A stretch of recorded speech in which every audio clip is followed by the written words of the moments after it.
Hi, hope you had a good week. This year is Le'iloi Nishmas Rachalei Bas Rav Chaim Tzvi, as always. It should be Le'iloi Nishmata. What we're going to talk about is giving our children some simcha. So, an interesting thing is that when you look at little kids, 4-year-olds, 5-year-olds, it's a lot of jumping around, a lot of smiling, a lot of hysterical laughter. Let's move forward, fast forward. You don't find this with 65-year-olds, and you certainly don't find this with 80-year-olds. What happened to all the joy? So, some of the answer is, of course, obviously an 80-year-old may not be that physically comfortable, may have suffered a lot of travail in the course of their life, but that's not the only thing. Okay, children see everything as a chiddush. So part of the secret of simcha is retaining the sense of newness.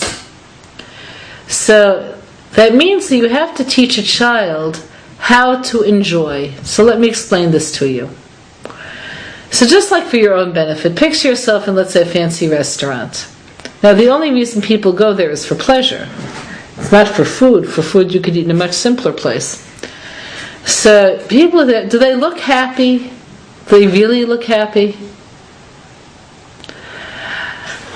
I've never been to Disneyland, but I've seen people's pictures of themselves at Disneyland and the films they had, us on our vacation kind of films. People don't look so happy even there. So you have to question, where does happiness go and what brings it about? One of the more appalling statistics is that 5% of Americans self-describe as clinically depressed. 1 in 10 college students admits having had thoughts of suicide. 1 in every 5 high school kids admit the same. What's the problem? So the problem is twofold. One is that we have no idea of what contentment is, and children do. We have to help them to preserve it. And the other is that we have very little gratitude, and children have even less. We have to teach them to develop it. So let's talk about contentment. So if you can go back in your mind's eye to like a contented moment in your own childhood, not an excited, happy moment like a birthday party, but a content moment. So maybe you lying on the grass looking at clouds, maybe going with your mother to feed the chickens, whatever it is. Be in a content moment. So in this content moment, what's happening is that you're seeing the moment for what it is. So teaching your kids to see the moment is very important. Now the problem is we're simultaneously teaching them not to see the moment. So this takes us to the old problem of urgent and important. It's important to see every moment as beautiful, as a creation of God. But it's also important that if your dryer buzzes telling you that the cycle is finished and you have perma-pressed clothes in the dryer, it's important to get them out. It's important to turn the egg over to the other side if you're making fried eggs. If the train leaves at 7:05, it's important to be there at 6:45. So, there are things that are urgent, they must be done now, but they're not necessarily all that important in the scheme of things.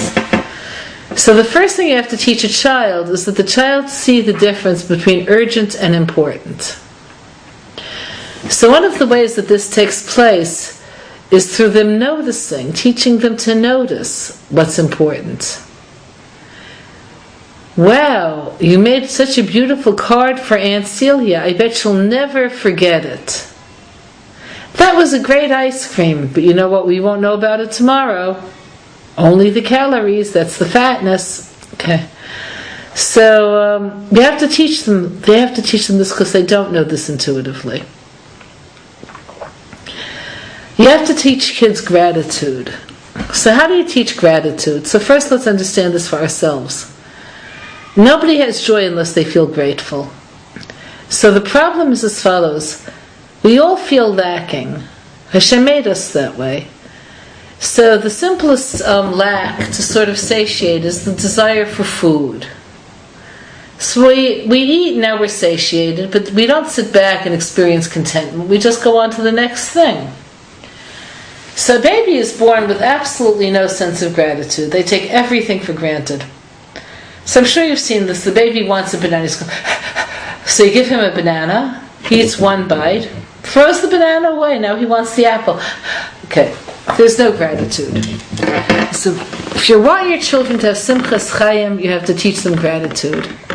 So words like, wasn't that great? Isn't that nice? Look how red it is. Wow, it's raining. Take a look. Every single drop is all by itself. Look at this.